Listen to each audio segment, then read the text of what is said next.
वेतनासाठी गणेशोत्सवाच्या तोंडावर एसटीचा संप. संपकऱ्यांची आज संध्याकाळी 7 वाजता मुख्यमंत्र्यांसोबत बैठक. एसटी कामगार संघटनांची आज मुख्यमंत्र्यांसोबत बैठक. बैठकीसाठी सर्व एसटी कर्मचारी संघटनांना निमंत्रण.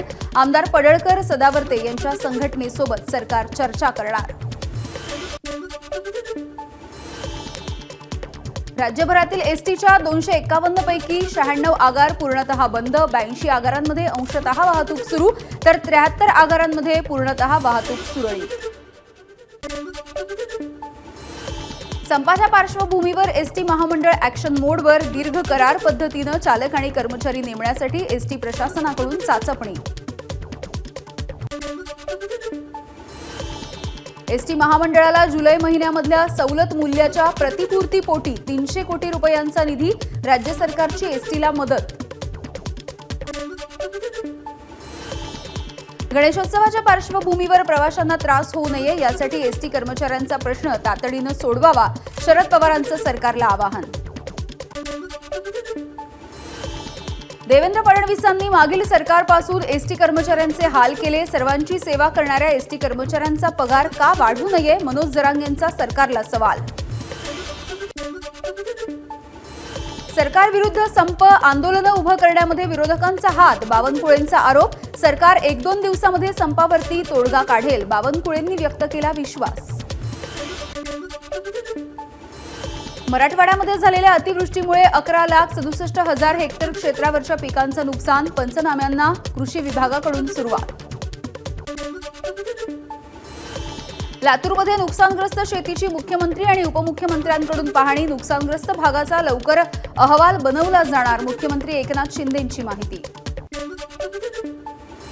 बीडमध्ये अतिपावसामुळे हजारो एकरवरच्या कापसाचं पीक धोक्यात. मर रोगाचा प्रादुर्भाव झाल्यामुळे कापसाचं पीक धोक्यात आल्याचं कळतंय. गेवराई आणि माजलगाव तालुक्यामधल्या कापूस जमीनदोस्त.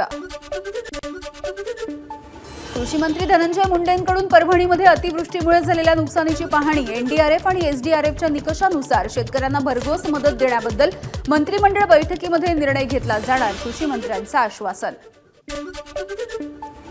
बीड आणि परभणी जिल्ह्यातील नुकसानग्रस्त शेतकऱ्यांना सरसकट मदत दिली जाईल. नुकसानग्रस्त पिकांची पाहणी केल्यानंतर कृषी मंत्री धनंजय मुंडेंची घोषणा. जालन्यामध्ये आदित्य ठाकरेंकडून पिकांच्या नुकसानीची पाहणी. मोसंबी उत्पादक शेतकऱ्याला अश्रू अनावर. आदित्य ठाकरे हे सोन्याचा चमचा घेऊन जन्माला आलेत. निवडणुकीमुळे 3 वर्षांच्या नंतर त्यांना शेतकऱ्यांची आठवण झाली आहे. त्यांनी एकदा तिफणीवर बसावं. धनंजय मुंडेंचं आदित्य ठाकरेंना आव्हान. कृषी मंत्री धनंजय मुंडे यांनी महाराष्ट्राचा संपर्क वाढवावा. आदित्य ठाकरेंची धनंजय मुंडेंवरती टीका. जालन्याच्या घनसावंगी तालुक्यामधल्या बाळे गावामध्ये नुकसानग्रस्त शेतीची मनोज जरांगेंनी केली पाहणी. कृषी मंत्री धनंजय मुंडे यांना फोन लावत शेतकऱ्यांना तातडीनं मदत करण्याची केली विनंती. पीक विमा पूर्वसूचनेसाठी दिलेला टोल फ्री क्रमांक लागत नसल्यामुळे शेतकरी हैराण. नुकसान भरपाई देण्याची सरकारची नियत आहे का, संतप्त शेतकऱ्यांचा सवाल. मुख्यमंत्री पदाचा चेहरा आता जाहीर करण्याचं काहीही कारण नाही. निवडणुकीच्या नंतर संख्याबळानुसार त्याचा निर्णय घेतला जाईल. शरद पवारांची स्पष्टोक्ती. लाडकी बहीण योजनेच्या जाहिरातीमध्ये राष्ट्रवादीनं मुख्यमंत्री हा शब्द वगळला. त्याऐवजी अजित पवारांनी आणलेली माझी लाडकी बहीण योजना असा उल्लेख. शिवसेना नाराज. योजना महायुतीचीच, मात्र पक्षाकडून प्रचार करताना पक्षाच्या चौकटीमध्ये बसून प्रचार केला जातो. लाडकी बहीण योजनेच्या जाहिरातीमधून मुख्यमंत्र्यांचं नाव वगळल्याच्या प्रकरणी धनंजय मुंडे यांचं स्पष्टीकरण. शेगावसाठी उपमुख्यमंत्री देवेंद्र फडणवीसांकडून वाढीव पाणी आरक्षण मंजूर. शेगावमध्ये येणाऱ्या भाविकांची गैरसोय होऊ नये यासाठी निर्णय घेतल्याची फडणवीसांची माहिती. सीबीआयकडून माजी गृहमंत्री अनिल देशमुख यांच्या विरोधामध्ये गुन्हा दाखल. जळगावच्या तत्कालीन एसपींवरती दबाव आणून भाजप नेत्यांच्या विरोधात खोटा गुन्हा दाखल करण्याचं प्रकरण. अनिल देशमुखांची एक्सच्या माध्यमातून देवेंद्र फडणवीसांवर टीका.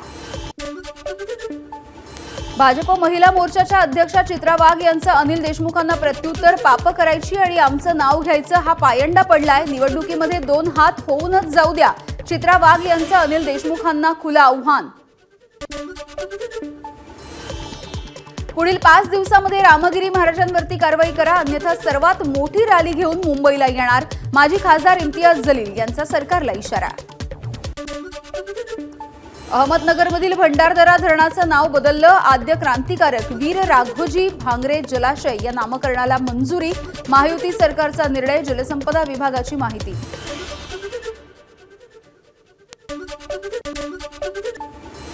लातूरच्या उदगीरमध्ये राष्ट्रपतींच्या हस्ते बुद्ध विहाराचं उद्घाटन, मुख्यमंत्री उपमुख्यमंत्र्यांची उपस्थिती. लातूरच्या उदगीरमध्ये माझी लाडकी बहीण योजनेतील लाभार्थ्यांचा राष्ट्रपतींच्या हस्ते सत्कार, यावेळी राष्ट्रपतींचा पैठणी देऊन सन्मान, मुख्यमंत्री आणि उपमुख्यमंत्री सुद्धा उपस्थित. राष्ट्रपती सभास्थळावरून निघाल्याच्या नंतर पावसाला सुरुवात, उदगीरमध्ये मुसळधार पावसाची हजेरी. बीड जिल्ह्यातील एसटी आजही पूर्णपणे बंद, काल जिल्हाभरातील एसटीच्या 812 फेऱ्या रद्द, एकट्या बीड जिल्ह्यातील एसटीचे 40 लाख रुपयाचं उत्पन्न बुडालं. एसटी संपाच्या दुसऱ्या दिवशीही परभणी जिल्ह्यामधील अनेक बसेस सुरू, 410 बसेसपैकी 150 बसेस राष्ट्रपतींच्या दौऱ्यासाठी उदगीर इथे, तर गणेशोत्सवाच्या निमित्ताने कोकणात पाठवण्यासाठी 100 बसेस. जालना जिल्ह्यामधल्या एसटीच्या 4 आगारांपैकी 3 आगारातील एसटीच्या 360 फेऱ्या रद्द, एसटीचे लाखो रुपयांचं नुकसान, जिल्ह्यातील शेकडो कर्मचारी संपात सहभागी. बीड परळी मार्गावरती नागरिकांकडून रास्ता रोको आंदोलन, मूलभूत सुविधा पुरवण्याची आंदोलकांची मागणी, रस्त्यावरच्या खड्ड्यांमध्ये झोपून रास्ता रोको. नांदेडमध्ये मुसळधार पावसामुळे गोदावरीला पूर, विष्णुपुरी धरणाचे 12 दरवाजे उघडण्यात आल्यामुळे गोदावरीच्या नदीकाठच्या बरबडा तसेच पाटोदा, वजीरगाव, अंतरगाव, मनूर या गावांना फटका. विमानामध्ये सहप्रवाशाने महिलेसोबत अश्लील कृत्य केल्याची घटना समोर, दिल्ली ते छत्रपती संभाजीनगरच्या प्रवासाच्या दरम्यानची घटना, या प्रकरणी आरोपी पोलिसांच्या ताब्यात.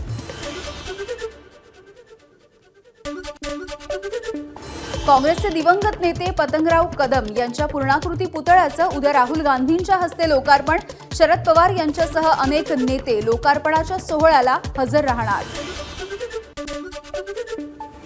सांगलीच्या कडेगावमध्ये राहुल गांधींच्या प्रमुख उपस्थितीत होणाऱ्या सोहळ्यासाठी हायटेक मंडप, कार्यक्रमस्थळी जय्यत तयारी, आमदार विश्वजित कदम यांनी घेतला आढावा. लोकसभा निवडणुकीमध्ये राष्ट्रवादीनं मुरलीधर मोहोळ यांचं काम केलं नाही, पंकजा मुंडेंसमोर वडगाव शेरी विधानसभा मतदारसंघातील पदाधिकाऱ्यांची तक्रार, राष्ट्रवादीचं काम करणार नसल्याचाही दिला इशारा. पुण्यातील काँग्रेस भवनामध्ये काँग्रेस नेत्यांच्या आढावा बैठकीमध्ये मराठा समाजाच्या तरुणांची घोषणाबाजी, प्रदेशाध्यक्ष नाना पटोले यांनी बैठकीमधून बाहेर जात केली आंदोलकांसोबत चर्चा. विधानसभा निवडणुकीच्या पार्श्वभूमीवर सर्वांना जागा मागण्याचा हक्क, पुरंदर विधानसभेच्या संदर्भात वरिष्ठ जो निर्णय घेतील तो मान्य, शिवसेनेचे नेते विजय शिवतारेंची प्रतिक्रिया.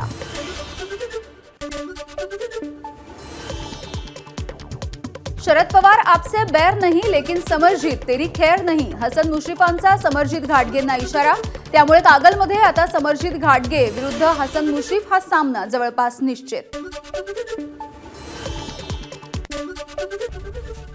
एबीपी माझा, उघडा डोळे बघा नीट.